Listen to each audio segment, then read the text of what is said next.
सबसे पहले तो मैं आपसे माफ़ी मांगती हूँ कि मुझे देर हो गई। यहाँ के एयरपोर्ट पे हम लैंड नहीं कर पाए, इसलिए हमें थोड़ी देर हो गई। आप सबने इतनी देर से इंतज़ार किया, इतनी गर्मी में बैठे रहे, इसके लिए मैं आपकी बहुत बहुत आभारी हूँ। धन्यवाद। ಮೊದಲನೇದಾಗಿ ತಮ್ಮೆಲ್ಲರನ್ನು ನಾನು ಕ್ಷಮೆ ಕೇಳಕ್ಕೆ ಇಷ್ಟಪಡ್ತೀನಿ. ಯಾಕಂದ್ರೆ ಅಷ್ಟೊತ್ತಿಂದ ನನಗೋಸ್ಕರ ಕಾಯ್ತಾ ಇದ್ದೀರಾ. ಆದರೆ ಆ ಪ್ರೀತಿ ವಿಶ್ವಾಸದಿಂದ ಕಾಯ್ತಾ ಇರೋದಕ್ಕೆ ನಾನು ಬಹಳ ನನ್ನ ಧನ್ಯವಾದಗಳನ್ನ ಸಲ್ಲಿಸಕ್ಕೆ ಇಷ್ಟಪಡ್ತೀನಿ.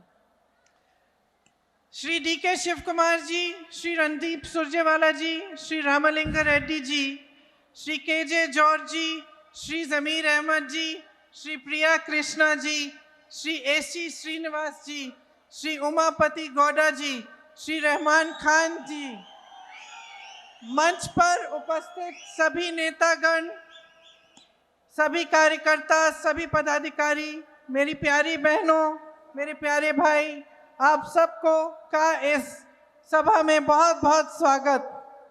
ವೇದಿಕೆಯಲ್ಲಿ ಆಸೀನರಾಗಿರುವಂತ ಎಲ್ಲ ನಮ್ಮ ನಾಯಕರು ಹಾಗೂ ನನ್ನ ಪ್ರೀತಿ ಅಕ್ಕ ತಂಗಿರು ಅಣ್ಣ ತಮ್ಮಂದಿರಿಗೆ ನನ್ನ ನಮಸ್ಕಾರಗಳು.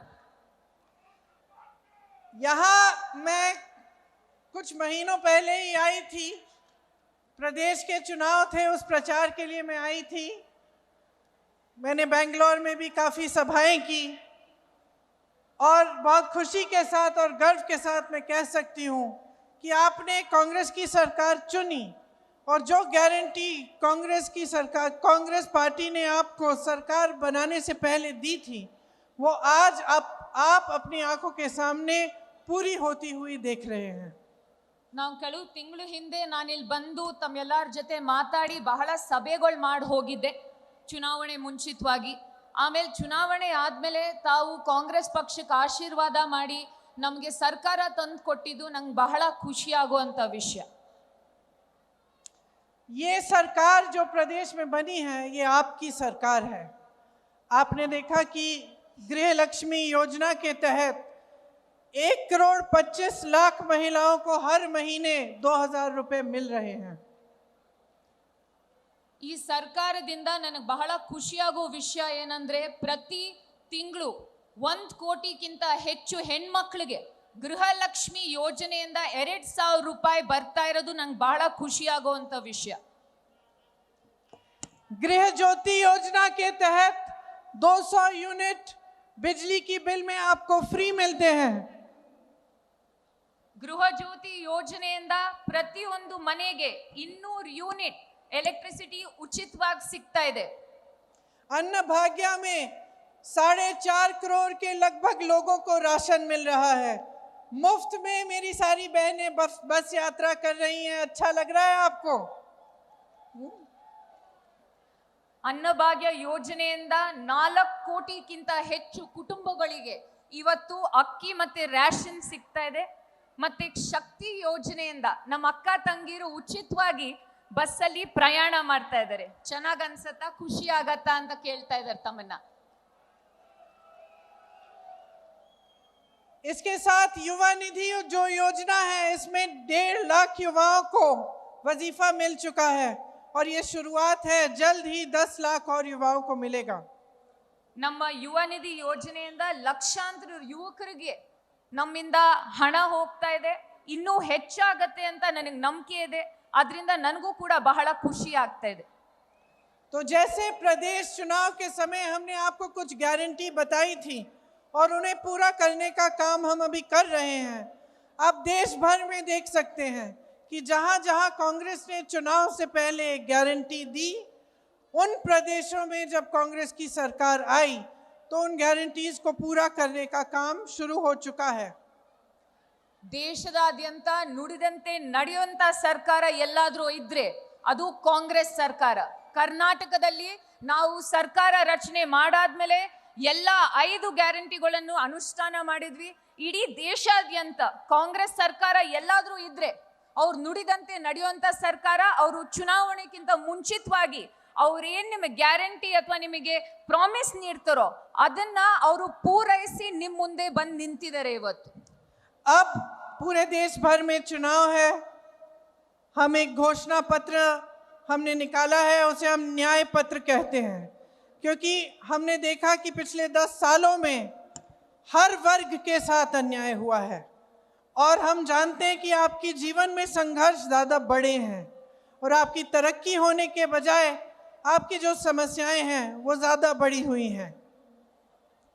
ಇವಾಗ ಚುನಾವಣೆ ಬಂದಿದೆ. ನಮ್ಮ ಪ್ರಣಾಳಿಕೆಯನ್ನು ನಾವು ನ್ಯಾಯಪತ್ರ ಅಂತ ನಾವು ತಮ್ಮ ಮುಂದೆ ಇಟ್ಟಿದ್ದೀವಿ. ಯಾಕಂದ್ರೆ ಇಡೀ ದೇಶದಲ್ಲಿ ಪ್ರತಿಯೊಬ್ಬರಿಗೂ ಕೂಡ ಅನ್ಯಾಯ ಆಗ್ತಾನೆ ಬಂದಿದೆ. ಅದರಿಂದ ನಾವು ಇದನ್ನ ನ್ಯಾಯಪತ್ರ ಅಂತ ತಮಗೆ ಸಲ್ಲಿಸಿ ಚುನಾವಣೆ ಆದ್ಮೇಲೆ ಪ್ರತಿಯೊಬ್ಬರಿಗೂ ನ್ಯಾಯ ಒದಗಿಸುವಂತ ಗುರಿ ಇಟ್ಕೊಂಡು ನಿಮ್ ಮುಂದೆ ಬಂದಿದ್ದೀವಿ ಇವತ್ತು. बहुत सारे ऐसे गारंटीज हैं हमारे न्याय पत्र में। मैं सिर्फ आपको 4-5 बताऊंगी, उसके बाद अगर आप उस पत्र को पढ़ सकते हैं तो आपके लिए बहुत अच्छा रहेगा। महिलाओं के लिए, गरीब महिलाओं के लिए 1 लाख रुपए सालाना दिए जाएंगे। जो सबसे बड़ी महिला एक परिवार में है उसके खाते में दिए जाएंगे। ನಮ್ಮ ನ್ಯಾಯ ಪತ್ರದಲ್ಲಿ ಬಹಳಷ್ಟು ನ್ಯಾಯ ಒದಗಿಸುವಂತ ನಾವು ಮಾಹಿತಿ ನೀಡಿದೀವಿ. ಅದೇ ನಿಮ್ಮ ಮುಂದೆ ಒಂದ್ 2-3 ವಿಚಾರ ಮಾತಾಡ್ತೀನಿ. ಮೊದಲನೇದಾಗಿ ಹೆಣ್ಮಕ್ಳಿಗೆ ಪ್ರತಿ ವರ್ಷ 1 ಲಕ್ಷ ರೂಪಾಯಿ ಕೊಡುವಂತ ನಿರ್ಧಾರ ಕಾಂಗ್ರೆಸ್ ಪಕ್ಷ ಮಾಡಿದೆ. ಪ್ರತಿಯೊಬ್ಬ ಮಹಿಳೆಗೆ 1 ಲಕ್ಷ ರೂಪಾಯಿ ತಂದು ಕೊಡ್ಬೇಕಂತ ಕಾಂಗ್ರೆಸ್ ಸರ್ಕಾರ ಹಾಗೂ ಅವರ ನಾಯಕರು ನಿರ್ಧಾರ ಮಾಡಿದ್ದಾರೆ. युवाओं के लिए जो स्नातक पास होंगे उनके लिए एक खास अप्रेंटिसशिप का प्रोग्राम बनेगा और 1 लाख रुपए कम से कम सालाना उनको भी मिलेंगे इस अप्रेंटिसशिप प्रोग्राम के तहत। ಮೊದಲನೇ ಬಾರಿಗೆ ನಮ್ಮ ಯುವಕರಿಗೆ ನಾವು ಉದ್ಯೋಗ ಖಾತ್ರಿ ತೆಗಿಬೇಕಂತ ಇದ್ವಿ. ಆದ್ರೂ ಕೂಡ ಪ್ರತಿಯೊಂದು ಯುವಕರಿಗೆ ನಾವು ಅಪ್ರೆಂಟಿಸ್ಶಿಪ್ ಪ್ರೋಗ್ರಾಮ್ ಇಂದ ವರ್ಷಕ್ಕೆ 1 ಲಕ್ಷ ಆದ್ರೂ ಸಂಬಳ ಬರಂಗೆ ನಾವು ಈ ಅಪ್ರೆಂಟಿಸ್ಶಿಪ್ ಪ್ರೋಗ್ರಾಮ್ ಅನ್ನ ಶುರು ಮಾಡ್ತಾ ಇದೀವಿ. 5,000 करोड़ का स्टार्टअप फंड बनेगा खास तौर से युवाओं के लिए, और जो शिक्षा लोन है वो माफ किए जाएंगे। इसके साथ साथ श्रमिकों के लिए राष्ट्रीय न्यूनतम मजदूरी 400 रुपए प्रतिदिन की होगी और शहरों में रोजगार की गारंटी जिस तरह से गांव में होती है वैसे दी जाएगी और 25 लाख तक स्वास्थ्य बीमा सबको मिलेगा ताकि 25 लाख तक आपका जो इलाज है वो आपको मुफ्त में मिल पाए। ಪ್ರತಿಯೊಂದು ಜಿಲ್ಲೆಯಲ್ಲಿ 5,000 ಕೋಟಿ ಸ್ಟಾರ್ಟ್ಅಪ್ ಫಂಡ್ ಅಂತ ಶುರು ಮಾಡ್ತೀವಿ. ಪ್ರತಿಯೊಬ್ಬರಿಗೂ ಅದರಿಂದ ಅನುಕೂಲ ಆಗಲಿ ಅಂತ ಶ್ರಮಿಕ್ ನ್ಯಾಯ ಅಂದ್ರೆ ನಮ್ಮ ಕೂಲಿ ಕೆಲಸ ಮತ್ತೆ ನಮ್ಮ ಲೇಬರ್ ಕೆಲಸ ಮಾಡೋರಿಗೆ ಅವರಿಗೆ ಮಿನಿಮಮ್ ವೇಜ್ ಆಗಿರಲಿ ಅಥವಾ ಅವ್ರಿಗೆ ಅನುದಾನ ಆಗಿರಲಿ ಅಥವಾ ಅವ್ರಿಗೆ ಇನ್ಶೂರೆನ್ಸ್ ಆಗಿರಲಿ ಅದನ್ನು ಕೂಡ ತಂದು ಕೊಡ್ತೀವಿ ಅಂತ ನಮ್ಮ ನ್ಯಾಯ ಪತ್ರದಲ್ಲಿ ನಾವು ಬಹಳ ಸ್ಪಷ್ಟವಾಗಿ ನಾವು ಬರೆದು ಹೇಳಿದೀವಿ. देखिए, मैं आपको ज़्यादा कष्ट नहीं देना चाहती, ज़्यादा लंबी बात नहीं करना चाहती, लेकिन कुछ बातचीत मैं ज़रूर आपसे इस बारे में करना चाहती हूँ कि आज देश के सामने और आपके सामने 2 बड़े बड़े मसले हैं। सबसे पहला तो ये है कि आपके जो जीवन में जो संघर्ष हो रहा है और जो समस्याएं हैं इनको हल करने की बात, और दूसरा जो मसला है वो कि आज देश में क्या परिस्थितियां बन रही हैं, देश की राजनीति कैसे है और हम देश के भविष्य को किस तरह से देख रहे हैं। तो इन दोनों मसलों पे मैं थोड़ी सी आपसे बात करना चाहती हूँ। ನಾನು ಬಹಳಷ್ಟು ಸಮಯ ತಗೊಳ್ಳಲ್ಲ, ಯಾಕಂದ್ರೆ ಬಹಳಷ್ಟು ಕಾಯಿಸ್ತೇನೆ ತಮ್ಮನ್ನೆಲ್ಲ. ಆದ್ರೆ ಇವತ್ತು ದೇಶದಲ್ಲಿ ಇರೋದು 2 ವ್ಯೂಗಳು. ಮೊದಲನೇದಾಗಿ ತಮ್ಮೆಲ್ಲರಿಗೂ ಗೊತ್ತು ಯಾವ ರೀತಿ ಬಡಸ್ತನ ಅಥವಾ ಬೆಲೆ ಏರಿಕೆ ಅಥವಾ ನಿಮ್ಗೆ ಏನ್ ಕಷ್ಟ ಆಗ್ತಾ ಇದೆ ಅಂತ ನಾವೆಲ್ಲರೂ ನೋಡ್ತಾ ಇದೀವಿ. ಅದು ಒಂದ್ ಕಡೆ. ಎರಡನೇ ಕಡೆ ತಾವು ನೋಡ್ತೀರಾ ಮಾಧ್ಯಮದಲ್ಲಿ ಈ ನಾಯಕರು ಯಾವ ರೀತಿ ಮುಂದೆ ಹೋಗಿ ಮಾತಾಡ್ತಾ ಇದ್ದಾರೆ, ಎಲ್ಲ ಪ್ರಗತಿ ಇದೆ, ಎಲ್ಲ ಚೆನ್ನಾಗಿ ನಡೀತಾ ಇದೆ ಅಂತ. ಇದು 2 ಇಂಡಿಯಾ ವ್ಯೂಗಳು. जहां तक आपकी बात है तो आज आपकी सबसे बड़ी समस्याएं क्या है? महंगाई है और बेरोजगारी है। सही बात है ये? ನಿಮ್ ಮುಂದೆ ಇರೋದು ಇವತ್ತು 2 ಕಷ್ಟಗಳು, ಬೆಲೆ ಏರಿಕೆ ಮತ್ತೆ ನಿರುದ್ಯೋಗ. ನಿಜಾನೋ ಇಲ್ವೋ? मेरी बहनें यहाँ बैठी हैं, सबसे ज्यादा बोझ आप उठाती हो। जब महंगाई बढ़ती है सबसे ज्यादा संकट आप पे होता है। जब कुछ खरीदने के लिए जाना पड़ता है, बच्चे बीमार पड़ते हैं, इलाज के लिए पैसे चाहिए, बच्चों के फीस के लिए पैसे चाहिए, तो चाहे सब जितने भी बड़े हैं घर में, चाहे सब नौकरी कर रहे हों, सब किसी न किसी तरह से रोजगार पाने की कोशिश कर रहे हों, जुगाड़ से किसी तरह से मेहनत कर रहे हों, तब भी पूरा नहीं हो रहा है पैसा। ನನ್ ಮುಂದೆ ನಮ್ಮ ಅಕ್ಕ ತಂಗಿಯರು ಎಲ್ಲರೂ ಇದ್ದಾರೆ. ಅವ್ರಿಗೆ ಗೊತ್ತು ಮನೆ ನಡೆಸುವಂತ ಕಷ್ಟ ಏನಿದೆ ಅಂತ. ಯಾವ ರೀತಿ ಬೆಲೆಗೆ ಏರಿಕೆಯಾದಾಗ ಅಥವಾ ಮನೇಲಿ ಮಕ್ಳಿಗೆ ಹುಷಾರ್ ತಪ್ಪಿದಾಗ ಅಥವಾ ಕೆಲಸ ಸಿಗದೆ ಇದ್ದಾಗ ಯಾವ ರೀತಿ ಮನೆ ನಡೆಸುವಂತ ಕಷ್ಟ ಆಗತ್ತೆ ಅಂತ ಅವ್ರಿಗೆ ಗೊತ್ತು. पेट्रोल महंगा है, डीजल महंगा है, मिट्टी की तेल महंगी है, सोना 73,000 तक चले गया, चांदी 90,000 है, गैस सिलेंडर का दाम कहाँ कहाँ पहुँच गया है, हर चीज़ का दाम बढ़ गया है, कुछ आपको सस्ता नहीं मिल रहा है। किस तरह से आप इस जीवन को जी रही हैं, किस तरह से आगे बढ़ पा रहा है परिवार, ये मैं समझती हूँ कि बहुत ही मुश्किलों का आज आप सामना कर रही हैं। ಪೆಟ್ರೋಲ್ ಬೆಲೆ ಏರಿದೆ, ಡೀಸೆಲ್ ಬೆಲೆ ಏರಿದೆ, ಅಡುಗೆ ಎಣ್ಣೆ ಬೆಲೆ, ಚಿನ್ನ ಬೆಳ್ಳಿ ಎಲ್ಲಾದ್ರದ್ದು ಬೆಲೆ ಏರಿದೆ. ನನಗೆ ಗೊತ್ತಾಗತ್ತೆ ನಮ್ಮ ಅಕ್ಕ ತಂಗಿಯರು ಯಾವ ರೀತಿ ಕಷ್ಟ ಪಡ್ತಾ ಇದ್ದಾರೆ ಈ ಬೆಲೆ ಏರಿಕೆ ಸಂದರ್ಭದಲ್ಲಿ ಅಂತ. आज चाहे किसान हो, चाहे श्रमिक हो, चाहे मेरी बहनें हो, चाहे कोई मिडिल क्लास का हो, सबके लिए मुश्किलें बढ़ रही हैं। और ये आपने देखा होगा पिछले 10 सालों में कि महंगाई बढ़ती चली गई है, लेकिन आपके लिए रोजगार बनाने का काम नहीं हुआ है। ಸಮಾಜದಲ್ಲಿ ಎಲ್ಲಾ ವರ್ಗಗಳಲ್ಲಿ ಬೆಲೆ ಏರಿಕೆ ಎಲ್ಲರೂ ಎದುರಿಸ್ತಾ ಇದ್ದಾರೆ. ಆದ್ರೆ ಬೆಲೆ ಏರಿಕೆ ಎದುರಿಸೋ ಸಮಯದಲ್ಲಿ ನಮಗೆ ನಿರುದ್ಯೋಗದ ತೊಂದರೆ ಕೂಡ ಪ್ರತಿಯೊಬ್ಬರಿಗೂ ಕಾಡ್ತಾ ಇದೆ. तो मोदी जी के इस 10 साल के राज में आपको मिला क्या? अगर आप अपने जीवन को देखते हैं तो क्या आपको लगता है कि आपके जीवन में तरक्की आई? ನೀವು ಪ್ರಧಾನ ಮಂತ್ರಿ ಮೋದಿ ಅವರ 10 ವರ್ಷದ ಆಡಳಿತ ನೋಡಿದ್ದೀರಾ. ನೀವೆಲ್ಲ ಕೇಳಬೇಕಾಗಿರೋದು ಒಂದು ಪ್ರಶ್ನೆ, ನಿಮ್ಮ ಜೀವನದಲ್ಲಿ ಏನಾದ್ರು ಬದಲಾವಣೆ, ಒಳ್ಳೆ ಬದಲಾವಣೆ ಆಗಿದಾ? ಪ್ರತಿಯೊಬ್ಬರು ಪ್ರಶ್ನೆ ಮಾಡಬೇಕಾಗಿರೋದು ಅದನ್ನ. कह रही थी कि आपको सुपरमैन की इमेज दिखाई गई, लेकिन मिले आपको महंगाई मैन, जिन्होंने सिर्फ आपकी महंगाइयां बढ़ाई। ನಿಮ್ಮೆಲ್ಲರ ಮುಂದೆ ಸೂಪರ್ ಮ್ಯಾನ್ ತರ ಏನಂತೀನಿ ಬಂದು ನಿಂತ್ಕೊಂಡ್ರು. ಆದ್ರೆ ನಿಜಾಂಶ ಏನಂದ್ರೆ ಅವ್ರು ಸೂಪರ್ ಮ್ಯಾನ್ ಅಲ್ಲ, ಅವ್ರ ಬೆಲೆ ಏರಿಕೆ ಅಥವಾ ಮೆಹಂಗಾಯಿ ಮ್ಯಾನ್ ಆಗಿ ನಿಂತಿದ್ದಾರೆ ನಿಮ್ಮೆಲ್ಲರ ಮುಂದೆ. दरअसल सच्चाई ये है कि इन 10 सालों में सरकार आपके लिए नहीं चली। चाहे आपको टीवी पे, होर्डिंग्स पे, मीडिया कुछ भी दिखाए, सच्चाई ये है जो आप जी रहे हैं। सच्चाई ये है कि आपके जीवन में तरक्की नहीं आई। ನಿಜಾಂಶ ಏನಂದ್ರೆ ಇವತ್ತು ನೀವು ಟಿವಿಲಿ ಅಥವಾ ಮಾಧ್ಯಮಗಳಲ್ಲಿ ನೋಡೋ ಅಚ್ಚೇ ದಿನ ಅಥವಾ ದೊಡ್ಡ ಪ್ರಗತಿ ಅಂತ ನಾವು ಜೀವನ ಇವತ್ತು ನಾವು ನಡೆಸ್ತಾ ಇಲ್ಲ. ನಿಜಾಂಶ ಏನಂದ್ರೆ ತಾವ್ ಎಲ್ಲರೂ ಪ್ರತಿಯೊಬ್ರು ತಾವ್ ಪಡ್ತಾ ಇರೋ ಕಷ್ಟ, ತಮ್ಮಲ್ಲಿರೋ ತೊಂದರೆಗಳು, ಅದೇ ಇವತ್ತಿನ ನಿಜಾಂಶ, ಅದೇ ನಾವು ನೋಡ್ತಾ ಇರೋವಂತ ಚಿತ್ರಣ. प्रधानमंत्री जी के कुछ गिने चुने मित्र हैं, बड़े बड़े खरबपति हैं, उनके लिए सारी नीतियां बनाई जा रही हैं। ಪ್ರಧಾನ ಮಂತ್ರಿ ಅವ್ರದ್ದು ಸ್ವಲ್ಪ ಬಹಳ ಮುಖ್ಯವಾದಂತ ಸ್ನೇಹಿತರಿದ್ದಾರೆ. ಆ ಸ್ನೇಹಿತರಿಗೆ ಕಂಡ್ರೆ ಎಷ್ಟು ಇಷ್ಟ ಅಂದ್ರೆ ಪ್ರಧಾನ ಮಂತ್ರಿ ಅವ್ರಿಗೆ, ಅವ್ರಿಗೋಸ್ಕರ ಈ ದೇಶದ ನೀತಿ ನಿಯಮಗಳನ್ನೇ ಬದಲಾಯಿಸ್ತಾ ಇದ್ದಾರೆ. देश का लोहा, कोयला, बिजली, सड़कें, हवाई अड्डे, बंदरगाह, देश के हाईवे, देश के PSUs की सारी ताकत सब इन्हीं लोगों को दी जा रही है। ಈ ದೇಶದ ಕರೆಂಟ್ ಆಗಿರ್ಬೋದು, ಕೋಲ್ ಆಗಿರ್ಬೋದು, ಏರ್ಪೋರ್ಟ್ಗಳಾಗಿರ್ಬೋದು, ನಮ್ಮ ಪಬ್ಲಿಕ್ ಸೆಕ್ಟರ್ ಅಂಡರ್ಟೇಕಿಂಗ್ಗಳು ಏನೇ ಆಗಿದ್ರು ಅದನ್ನೆಲ್ಲ ನರೇಂದ್ರ ಮೋದಿ ಅವರು ಅವ್ರ ಸ್ನೇಹಿತರು ಪಾಲ್ ಮಾಡ್ತಾ ಇದ್ದಾರೆ ಇವತ್ತು. जो बाकी बिजनेस है देश के, जो छोटे छोटे व्यापारी हैं या मध्यम व्यापारी हैं या बड़े व्यापारी जो इनके दोस्त नहीं हैं, उनके बढ़ावे के लिए कोई नीति नहीं है। ಇವತ್ತಿನ ನಿಜಾಂಶ ಏನಂದ್ರೆ ನಮ್ಮ ಸಣ್ಣ ಪುಟ್ಟ ಉದ್ಯಮಿಗಳು, ಈ ದೇಶದ ಬೆನ್ನೆಲುಬಾಗಿರುವಂತ ಸಣ್ಣ ಪುಟ್ಟ ಉದ್ಯಮಿಗಳಿಗೆ ಏನು ಸಹಾಯ ಬರ್ತಾ ಇಲ್ಲ. ಇವತ್ತು ಅವರು ಸಣ್ಣ ಪುಟ್ಟ ಉದ್ಯಮಿಗಳು, ನಮ್ಮ ದೇಶ ನಡೆಸೋ ಉದ್ಯಮಿಗಳಿಗೆ ನಾವು ತೊಂದರೆ ಕೊಟ್ಟು ಇವತ್ತು ಅವ್ರಿಗಂತೂ ಏನು ಸಹಾಯ ಮಾಡಿಲ್ಲ ಈ ಪ್ರಧಾನ ಮಂತ್ರಿ ಮೋದಿ ಅವರು. गरीबों के लिए नहीं है, मिडिल क्लास के लिए नहीं है, श्रमिकों के लिए, किसानों के लिए कोई ऐसी स्कीम्स नहीं है जो आपको आगे बढ़ाए।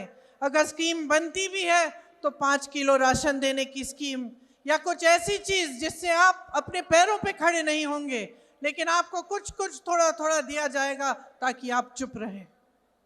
ಇವತ್ತು ರೈತರಿಗೆ, ಬಡವರಿಗೆ, ಮಧ್ಯಮ ವರ್ಗದವ್ರಿಗೆ, ಲೇಬರ್ ಕ್ಲಾಸ್ ಅವ್ರಿಗೆ ಯಾರಿಗೂ ಸಮಾಜದಲ್ಲಿ ಯಾರಿಗೂ ಏನು ಸಹಾಯ ಮಾಡ್ತಾ ಇಲ್ಲ.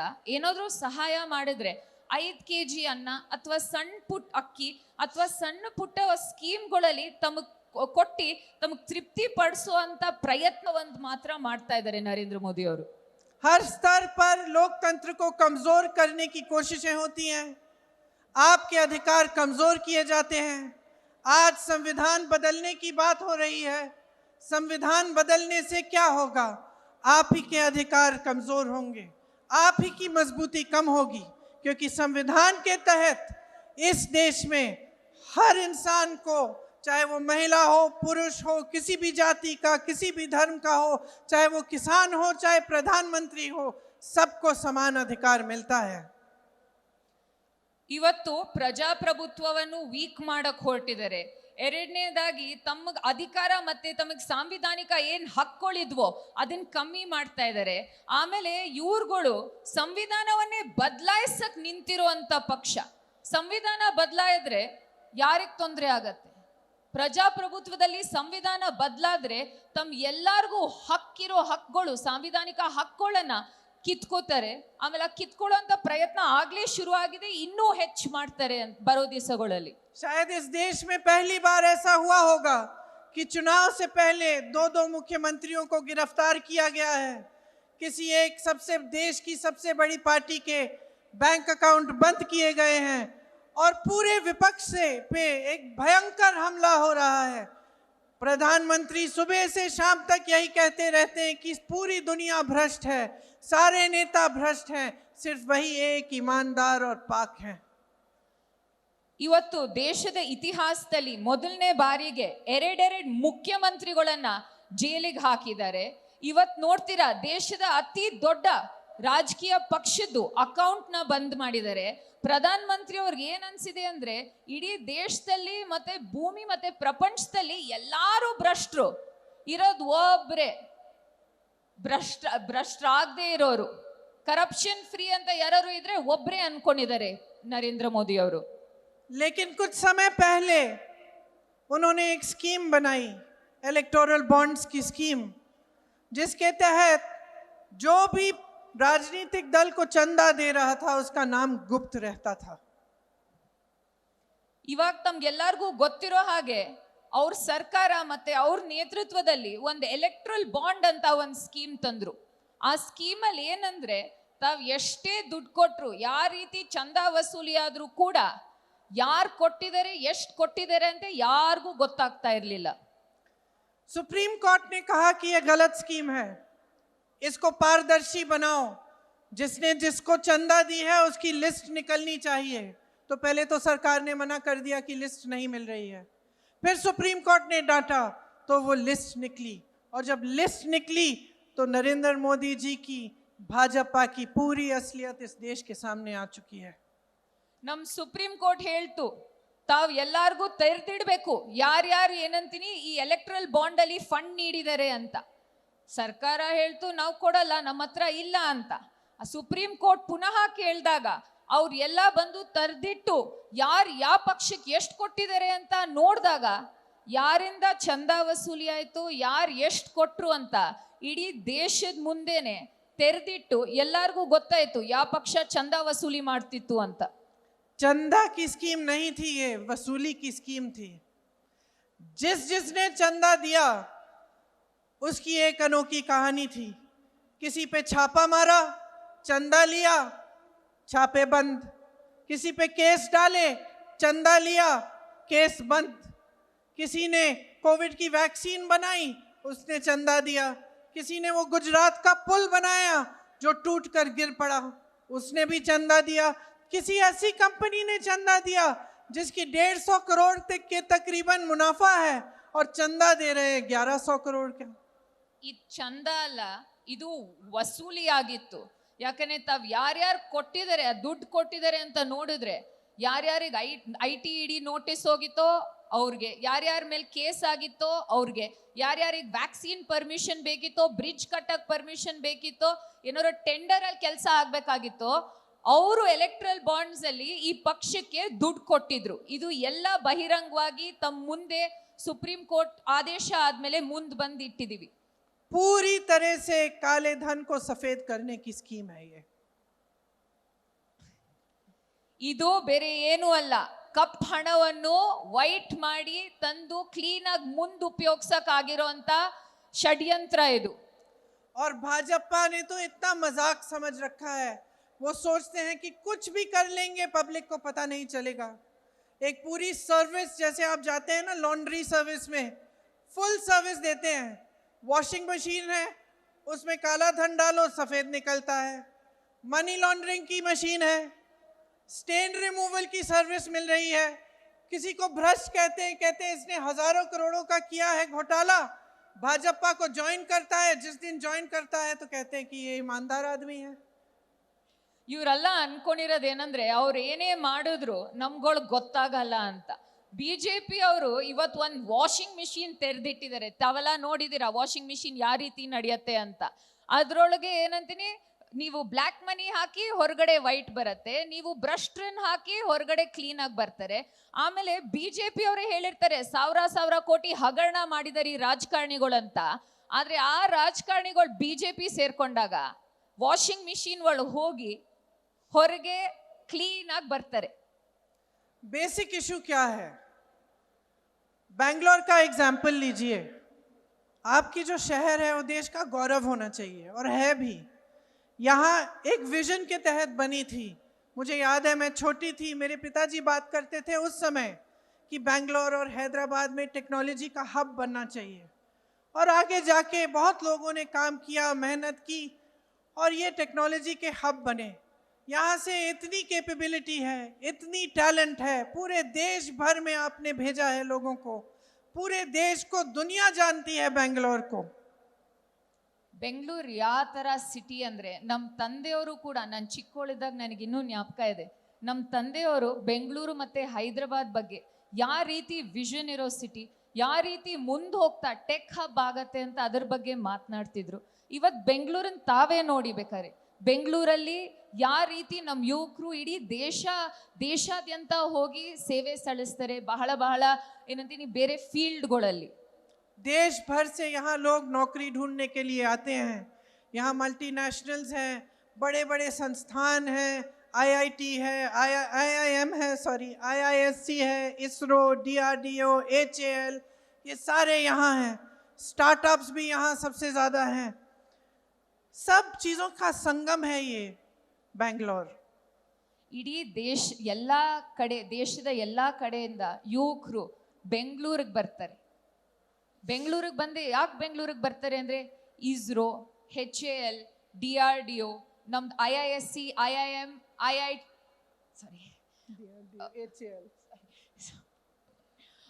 ಬಹಳಷ್ಟು ಇನ್ಸ್ಟಿಟ್ಯೂಷನ್ಗಳಿದಾವೆ. ಅದರಿಂದ ಇನ್ಸ್ಟಿಟ್ಯೂಷನ್ ಮಾತ್ರ ಅಲ್ಲ, ನಮ್ಮಲ್ಲಿ ಸ್ಟಾರ್ಟ್ಅಪ್ಗಳು ಕೂಡ ಬಹಳಷ್ಟು ಇದಾವೆ ಅಂತ ನಮ್ಮ ಯುವಕರು ದೇಶದಾದ್ಯಂತ ಎಲ್ಲ ಕಡೆ ಬಿಟ್ಟು ಬೆಂಗಳೂರಿಗೆ ಬರ್ತಾರೆ. लेकिन यहाँ का पॉपुलेशन काफ़ी बढ़ गया है. पिछले 20 सालों में 3 गुना हो गया है. पानी की किल्लत है. यहाँ तेज़ी से विकास आया तो इसके लिए पर्यावरण, हरियाली, पानी, इसकी ज़रूरत और बढ़ी है. और यहाँ के लिए एक बैलेंस डेवलपमेंट होना चाहिए. इंफ्रास्ट्रक्चर, एनवायरमेंटल प्रोजेक्ट्स होने चाहिए. ಬೆಂಗಳೂರಿನ ಜನಸಂಖ್ಯೆ ಬಹಳಷ್ಟು ಬೆಳೀತಾ ಇದೆ. ಯಾವ ರೀತಿ ಬೆಳೀತಾ ಇದೆ ಅಂದರೆ, ಒಂದೊಂದು ನೀರಾವರಿ ಆಗಿರ್ಬೋದು, ಇರಿಗೇಷನ್ ಆಗಿರ್ಬೋದು, ಸ್ವಲ್ಪ ತಾಪತ್ರೆಗಳು ಆಗ್ತಾ ಇದೆ. ಆದರೆ ಬೆಂಗಳೂರಿಗೆ ನಮಗೆ ಬ್ಯಾಲೆನ್ಸ್ಡ್ ಇನ್ಫ್ರಾಸ್ಟ್ರಕ್ಚರ್ ಅನ್ನೋದು ನಾವು ಮುಂದೆ ತರಬೇಕು. और यहाँ पे पहले जैसे एक झीलों का शहर कहलाता था उस तरह से बनाना चाहिए. जो सबअर्बन रेल प्रोजेक्ट है, जो मेट्रो का एक्सपेंशन है, ये सब करना है. ओला, उबर, जोमेटो, स्विगी में जो काम करते हैं उन पर फोकस होना चाहिए. उनके लिए सामाजिक सुरक्षा भी मिलनी चाहिए. लेकिन यहाँ के सारे सांसद भाजपा के हैं, वो क्या बातें कर रहे हैं। इतना बड़ा चुनाव है, पूरी दुनिया देख रही है, दुनिया का सबसे बड़ा लोकतंत्र है, और दुनिया क्या देख रही है कि कैसी कैसी बातें हो रही हैं। आपके सबसे बड़े नेता जो सबसे ऊंचा पोजीशन इस देश में रखते हैं, वो कैसी कैसी बातें आपके सामने कर रहे हैं। आपके विकास की बात नहीं हो रही है, आपके झीलों की बात नहीं हो रही है, यहाँ की टेक्नोलॉजी की बात नहीं हो रही है, श्रमिकों की बात नहीं हो रही है, किसानों की बात नहीं हो रही है। देश में बात क्या हो रही है? ಬೆಂಗಳೂರಲ್ಲಿ ಬಹಳಷ್ಟು ಸಬರ್ಬನ್ ರೇಲ್ ಆಗಿರಲಿ, ಮೆಟ್ರೋ ಆಗಿರಲಿ, ಅದಕ್ಕೆ ನಾವಿನ್ನೂ ಹೊತ್ತು ಕೊಟ್ಟು ನಾವಿನ್ನೂ ಡೆವಲಪ್ ಮಾಡಬೇಕು. ಆಮೇಲೆ ಗಿಗ್ ವರ್ಕರ್ಸ್ ಬೆಂಗಳೂರಲ್ಲಿ ಬಹಳಷ್ಟಿದ್ದಾರೆ. ಊಬರ್, ಓಲಾ, ಸ್ವಿಗ್ಗಿ, ಝೊಮ್ಯಾಟೊ, ಆ ರೀತಿ ಅವ್ರಗಳಿಗೂ ನಾವು ಸಹಾಯ ನೀಡಬೇಕು. ಆದರೆ ತೊಂದರೆ ಮತ್ತು ತಾಪತ್ರೆ ಏನಂದರೆ, ಬೆಂಗಳೂರಿನ ಎಲ್ಲ ಸಂಸದರು ಯಾವ ಪಕ್ಷದವರು? BJP ಪಕ್ಷದವರು. ರಾಜ್ಯದಲ್ಲೂ ಕೂಡ ಇವತ್ತು ಈ ಚುನಾವಣೆಯಲ್ಲಿ ಇಡೀ ಪ್ರಪಂಚನೇ ನೋಡ್ತಾ ಅಂತ ಚುನಾವಣೆಯಲ್ಲಿ ಅವರು ರೈತರ ಬಗ್ಗೆ ಮಾತಾಡ್ತಾ ಇಲ್ಲ, ಹೆಣ್ಮಕ್ಳ ಬಗ್ಗೆ ಮಾತಾಡ್ತಾ ಇಲ್ಲ, ಸಮಸ್ಯೆಗಳ ಬಗ್ಗೆ ಮಾತಾಡ್ತಾ ಇಲ್ಲ. ಯಾರಿಗೆ ಪ್ರಗತಿ ತಂದ್ಕೊಡ್ತೀವಿ ಅಂದ್ರೂ ಅವ್ರ ಬಗ್ಗೆ ಅಂತೂ ಮಾತಾಡ್ತಾ ಇಲ್ಲ. ಅವರ ಅತಿ ದೊಡ್ಡ ನಾಯಕರು ಸ್ಟೇಜಲ್ಲಿ ನಿಂತ್ಕೊಂಡು ಯಾವ ರೀತಿ ಯಾವ ವಿಷಯಗಳ ಬಗ್ಗೆ ಮಾತನಾಡ್ತಾರೆ ಅಂತ ತಾವೇ ಕೂಡ ನೋಡಿದಿರಾ. ಇಡೀ ಪ್ರಪಂಚ ನೋಡ್ತಾ ಇದೆ ಇದನ್ನ. आप टीवी चलाओ, क्या बातें देखते हो? क्या देखते हो कि कौन सी पार्टी आपके लिए कौन सा स्कीम ला रही है? क्या आप देखते हो कि कौन सी पार्टी किस तरह से रोजगार बनाएंगे आपके लिए, किस तरह से आपको मजबूत बनाएंगे? नहीं। आप देखते हो कि PM कह रहे हैं हमें 400 पार कर दो, हम संविधान को बदल देंगे, हमें 400 सीट दो. ಇವತ್ತು ತಾವೆಲ್ಲ ಈ ಚುನಾವಣೆಯಲ್ಲಿ ನೋಡ್ತಾ ಇದ್ದೀರಾ ಯಾವ ರೀತಿ ಚುನಾವಣೆ ನಡೀತಾ ಇದೆ ಅಂತ. ಯಾವುದು ಪ್ರಗತಿಪರ ವಿಷಯಗಳಾಗಿರ್ಲಿ ಅಥವಾ ಯಾವ ರೀತಿ ಜನಕ್ಕೆ ಸಹಾಯ ಮಾಡ್ತೀನಿ ಅಂತ ಅದ್ರ ಬಗ್ಗೆ ಅವ್ರು ಚುನಾವಣೆ ನಡೆಸ್ತಾ ಇಲ್ಲ. ಅವ್ರು ಚುನಾವಣೆ ನಡೆಸ್ತಾ ಇರೋದು ಯಾವ್ದ್ರ ಮೇಲಂದ್ರೆ, ಅವರು ಒಂದು ಪ್ರಧಾನ ಮಂತ್ರಿ ಅವ್ರ ಫೋಟೋ ಹಾಕ್ಬಿಟ್ಟು ನಾವು 400ಕ್ಕಿಂತ ಹೆಚ್ಚು ಸೀಟ್ ಬರ್ತೀವಿ, 400ಕ್ಕಿಂತ ಹೆಚ್ಚು ಸೀಟ್ ಬಂದ್ರೆ ನಮ್ಮ ಸಂವಿಧಾನ ಬದಲಾಯಿಸ್ತೀವಿ ಅಂತ ಆ ರೀತಿ ಮಾತ್ರ ಈ ಚುನಾವಣೆ ನಡೆಸ್ತಾ ಇದ್ದಾರೆ. कभी कहेंगे कि मुझे गाली दे रहे हैं, कभी धर्म की बात करेंगे, हर चीज की बात करेंगे, लेकिन आपके जो प्रॉब्लम्स हैं, आपकी समस्याएं हैं, उसकी बात नहीं होती. Is this what you deserve? One of the most qualified cities in the world. You have exported technology, innovation, manpower, everything, and you deserve this in your election. That this should be the discussion. ಬೆಂಗಳೂರಂತ ರಾಜ್ಯಕ್ಕೆ ನಮಗೆ ಬೇಕಾಗಿರೋಂಥ ಲೀಡರ್ಗಳು ಯಾರಂದ್ರೆ, ನಮ್ಮ ಪ್ರಗತಿ, ನಮ್ಮ ಉನ್ನತ ಯಾವ ರೀತಿ ನಾವು ಮುಂದೆ ಹೋಗ್ಬೋದು ಅಂತ ಆ ರೀತಿ ನಮಗೆ ನಾಯಕರು ಬೇಕು. ಆದರೆ ಇವತ್ತು ಚುನಾವಣೆ ನಡೀತಾ ಇರೋದು ಯಾವ್ದ್ರ ಮೇಲೆ ಅಂದ್ರೆ, ತಾವೆಲ್ಲ ನೋಡಿದಿರ ಯಾವ ರೀತಿ ಭಾವನಾತ್ಮಕ ಚುನಾವಣೆ ಮಾತ್ರ ನಡೆಸ್ತಾ ಇದ್ದಾರೆ ಇವರು. ಬೆಂಗಳೂರು ಜನಕ್ಕೆ ಮತ್ತೆ ಕರ್ನಾಟಕ ರಾಜ್ಯಕ್ಕೆ ಈ ರೀತಿ ನಾಯಕರು ಬೇಕಿಲ್ಲ. कैसी कैसी बहकी बातें पिछले 2 दिनों में अब ये शुरू हुआ है कि कांग्रेस पार्टी चाहती है कि आपके मंगलसूत्र और आपका सोना आपसे छीन ले. 70 सालों से ये देश स्वतंत्र है, 55 सालों के लिए कांग्रेस की सरकार रही है. किसी ने आपसे सोना छीना, आपके मंगलसूत्र छीने? इंदिरा गांधी ने अपना सोना, जब जंग हुई थी, अपना सोना देश को दिया. मेरी मां का मंगलसूत्र इस देश को कुर्बान हुआ है. 2-3 ದಿವಸದಿಂದ ಯಾವ ರೀತಿ ಮಾತುಗಳು ನಡೀತಾ ಇದೆ ಅಂತ ತಾವು ನೋಡ್ತೀರಾ. ಅವ್ರಂತಾರೆ ಕಾಂಗ್ರೆಸ್ ಪಕ್ಷಕ್ಕೆ ಬೆಂಬಲ ನೀಡಿದ್ರೆ ನಮ್ಮ ಹೆಣ್ಮಕ್ಳಿನ ತಾಲಿ ಅಥವಾ ಮಂಗಲಸೂತ್ರ ಕಿತ್ಕೋತಾರೆ ಅಂತ. ನಮ್ಮ ದೇಶಕ್ಕೆ ಇಂಡಿಪೆಂಡೆನ್ಸ್ ಬಂದು ಎಷ್ಟು ವರ್ಷ ಆಯ್ತು? ಕಾಂಗ್ರೆಸ್ ಪಕ್ಷ ಎಷ್ಟು ವರ್ಷ ಆಡಳಿತ ಮಾಡಿಲ್ಲ. ನಮ್ಮ ಸ್ವಂತ ಅಜ್ಜಿಯವರು ಯುದ್ಧದಲ್ಲಿ ಅವ್ರ ಚಿನ್ನನ ಅಡ ಇಟ್ಟು ನಮ್ಮ ಸೈನಿಕರಿಗೆ ಸಹಾಯ ಮಾಡಿದ್ರು.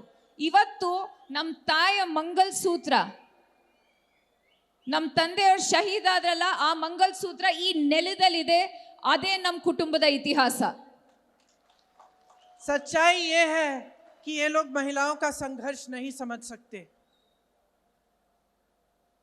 महिलाओं के दिल में जो सेवा भाव होता है ना, वो सेवा भाव हमारे इस देश की सारी परंपराओं का आधार है. वही सेवा भाव, वो जो महिला जो रात को सोएगी नहीं जब तक सारे नहीं सो जाएंगे घर में, वो महिला जब परिवार में संकट आता है, पैसों की कमी होती है, तो वो अपने गहने गिरवी रखेगी। वो भूखी सोएगी लेकिन किसी और को भूखा नहीं सोने देगी। उसका संघर्ष ये लोग नहीं जानते। और अगर मोदी जी मंगलसूत्र का महत्व समझते तो वो ऐसी अनैतिक बातें नहीं करते। ಪ್ರಧಾನ ಮಂತ್ರಿ ಮೋದಿ ಅವರಿಗೆ ನಮ್ಮ ಮಾಂಗಲ್ಯ ಸರದ್ದು ವ್ಯಾಲ್ಯೂ ಗೊತ್ತಿದ್ದಿದ್ರೆ ಈ ರೀತಿ ಅಂತೂ ಮಾತನಾಡ್ತಿರ್ಲಿಲ್ಲ. किसान पर कर्ज चढ़ता है तो उसकी पत्नी अपने मंगलसूत्र को गिरवी रखती है। ರೈತರು ಸಾಲ ಹೆಚ್ಚಾದಾಗ ಅವ್ರ ಮನೆಯಲ್ಲಿ ಅವ್ರ ಹೆಂಡತಿ ಆ ಮಂಗಲಸೂತ್ರನ ಅಡ ಇಡ್ತಾಳೆ. बच्चों की शादी होती है या दवाई की जरूरत होती है तो महिलाएं अपने गहने गिरवी रखती हैं। ಯಾರಿಗಾರೋ ಹುಷಾರ್ ತಪ್ಪಿದಾಗ ಅಥವಾ ದುಡ್ಡಿನ ಅವಶ್ಯಕತೆ ಆದಾಗ ನಮ್ಮ ಮನೆ ಹೆಣ್ಮಕ್ಳು ಅವ್ರದ್ದೇನಿದೋ ಅದನ್ನ ಅಡ ಇಟ್ಟು ಮನೆ ನಡೆಸ್ತಾರೆ. ये बात ये लोग नहीं समझते और इसका प्रमाण ये है कि जब नोटबंदी हुई और महिलाओं की बचत इन्होंने ली, इन्होंने कहा कि बैंकों में पहुंचाओ, तब मोदी जी कहाँ थे? तब मोदी जी क्या कह रहे थे? ले रहे थे आपसे। ಈ ಮಂಗಲಸೂತ್ರದ ಮಹತ್ವದ ಬಗ್ಗೆ ಮಾತಾಡೋ ನಾಯಕರು ನೋಟ್ ಬಂದಿ ಆದಾಗ ನಮ್ಮ ಹೆಣ್ಮಕ್ಳು ದುಡ್ಡು ಕೂಡಿಟ್ಟಿದ್ ಕಷ್ಟಪಟ್ಟು ಕೂಡಿಟ್ಟಿದ್ ದುಡ್ಡು ಎಲ್ಲ ಆ ನೋಟ್ಗಳು ರದ್ದಾದಾಗ ಈ ಪ್ರಧಾನ ಮಂತ್ರಿ ಮೋದಿ ಅವರು ಎಲ್ಲಿದ್ರು? ಇಷ್ಟೆಲ್ಲ ಮಾತಾಡ್ತಾರಲ್ಲ, ಎಲ್ಲಿದ್ರು ಅವರು? जब देश में उन्होंने कहा कि कल से लॉकडाउन हो जाएगा और सारे मजदूर पूरे देश भर से, बेंगलोर से भी, यूपी, बिहार, अलग अलग जगहों में पैदल निकले क्योंकि इन्होंने ट्रेनें बंद कर दी, बस बंद कर दी।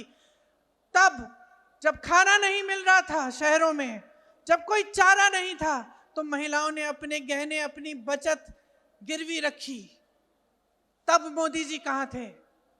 ದೇಶದಲ್ಲಿ ಕೋವಿಡ್ ಆದಾಗ ಯಾರಿಗೂ ಹೇಳ್ದೇನೆ ರಾತ್ರಿ ಲಾಕ್ಡೌನ್ ಮಾಡಿದಾಗ ಯಾರಿಗೂ ಏನು, ಎಷ್ಟೋ ಜನಕ್ಕೆ ಊಟ ಇಲ್ಲ, ಎಷ್ಟೋ ಜನ ನಮ್ಮ ಇಡೀ ದೇಶಾದ್ಯಂತ ಮೈಗ್ರೆಂಟ್ ವರ್ಕರ್ಸ್ ಎಲ್ಲಿದ್ದಾರೆ ಅವ್ರಿಗೆ ಹೋಗೋ ದಾರಿ ಇಲ್ಲ, ದಿಕ್ಕಿಲ್ಲ. ಎಷ್ಟೋ ಕಡೆ ಅಷ್ಟೂ ಕಷ್ಟ, ಎಷ್ಟೋ ಜನ ಸಾವನ್ನಪ್ಪಿದ್ರು, ಎಷ್ಟೋ ಜನ ನಡ್ಕೊಂಡು ಹೋಗಿ ಸತ್ತಿದ್ದಾರೆ. ಅವ್ರ ಕಷ್ಟ ನೋಡ್ಕೊಳ್ಳೋವಾಗ ಹೆಣ್ಮಕ್ಳು ಕಷ್ಟ ಅವ್ರು ಯಾವ ರೀತಿ ಸಹಿಸಿದ್ರು ಅಂತ ಅವಾಗ ಎಲ್ಲಿದ್ರು ಪ್ರಧಾನ ಮಂತ್ರಿ ಮೋದಿ ಅವರು? किसान आंदोलन हुआ, 600 किसान शहीद हुए, उनकी विधवाओं के मंगलसूत्र के बारे में सोचा मोदी जी ने? ರೈತರು ಪ್ರತಿಭಟನೆ ಮಾಡಿದ್ರು, ಬಹಳಷ್ಟು ತಿಂಗಳು ಪ್ರತಿಭಟನೆ ಮಾಡಿದ್ರು. 600ಕ್ಕಿಂತ ಹೆಚ್ಚು ನಮ್ಮ ರೈತರು ತೀರೋದ್ರು ಈ ಪ್ರತಿಭಟನೆಯಲ್ಲಿ. ಅವ್ರ ಮನೇಲಿರೋ ಹೆಂಡತಿಯರ ಮಂಗಲಸೂತ್ರದ ಬಗ್ಗೆ ಯೋಚನೆ ಇರಲಿಲ್ವಾ? ಪ್ರಧಾನ ಮಂತ್ರಿ ಮೋದಿ ಅವರು ಎಲ್ಲಿದ್ರು ಅವಾಗ? मणिपुर में एक जवान की बीवी को का वस्त्र हरण करके पूरे देश के सामने चलाया। मोदी जी चुप थे, कुछ नहीं बोले, उसके मंगलसूत्र के बारे में नहीं सोचा उन्होंने। ಮಣಿಪುರಲ್ಲಿ ಒಂದ್ ಹೆಣ್ಮಗಳನ್ನ ವಸ್ತ್ರಹರಣ ಮಾಡಿ ಬೀದಿಯಲ್ಲಿ ಕರ್ಕೊಂಡು ಹೋಗುವಾಗ ಪ್ರಧಾನ ಮಂತ್ರಿ ಮೋದಿ ಅವ್ರು ಮಾತನಾಡಿದ್ರ? ಇಲ್ಲ. ಪ್ರಧಾನ ಮಂತ್ರಿ ಮೋದಿ ಅವ್ರಿಗೆ ಆ ಹೆಣ್ಮಗಳು ಮಂಗಲಸೂತ್ರದ ಬಗ್ಗೆ ಅವಾಗ ಯೋಚನೆ ಇರ್ಲಿಲ್ವಾ? ಪ್ರಧಾನ ಮಂತ್ರಿ ಮೋದಿ ಅವ್ರು ಎಲ್ಲಿದ್ರು? पलक नहीं झपकाई उन्होंने। और आज चुनाव के लिए, वोटों के लिए महिलाओं को ऐसी बातें कर रहे हैं, डरा रहे हैं ताकि डर के वो वोट दें। शर्म आनी चाहिए उनको, शर्म आनी चाहिए। ಒಂಚೂರು ಕಾಳಜಿ ಇಲ್ಲ ನಮ್ಮ ದೇಶದ ಬಗ್ಗೆ. ಇವಾಗ ಚುನಾವಣೆ ಬಂದಿದೆ ಅಂತ ತಮ್ಗೆಲ್ಲ ಹೆದರಿಸ್ಬಿಟ್ಟು ವೋಟ್ ಹಾಕ್ಸ್ಕೊಳಕ್ ನೋಡ್ತಾ ಇದಾರಲ್ಲ, ನಾಚಿಕೆ ಆಗ್ಬೇಕು ಪ್ರಧಾನ ಮಂತ್ರಿ ಮೋದಿ ಅವ್ರಿಗೆ, ನಾಚಿಕೆ.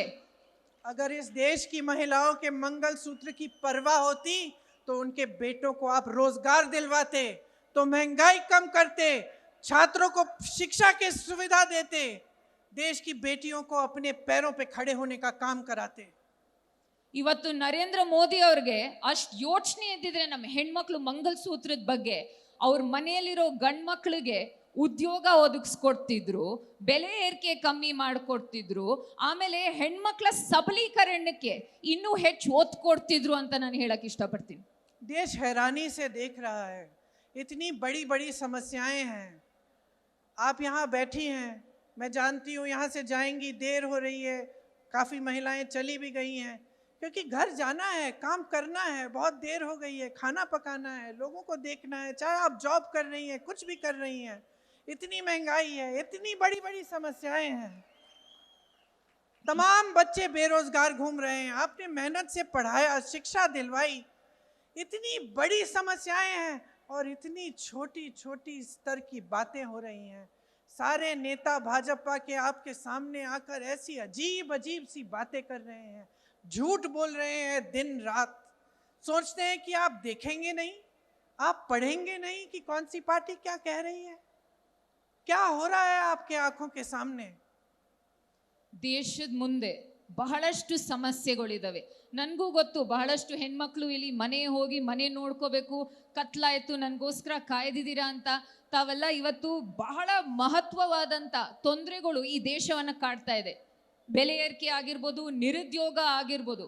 ಆದರೆ ಇಂಥ ದೊಡ್ಡ ವಿಚಾರಗಳಿದ್ದಾಗ, ಇಂಥ ದೊಡ್ಡ ಸಮಸ್ಯೆಗಳಿದ್ದಾಗ ಈ ದೇಶದಲ್ಲಿ ಈ ಪ್ರಧಾನ ಮಂತ್ರಿಯವರು ಯಾವ ಥರ ಸಣ್ಣ ಸಣ್ಣ ಮಾತನಾಡ್ತಾ ಇದ್ದಾರೆ ಅಂತ ತಾವೆಲ್ಲ ನೋಡ್ತಾ ಇದ್ದೀರಾ.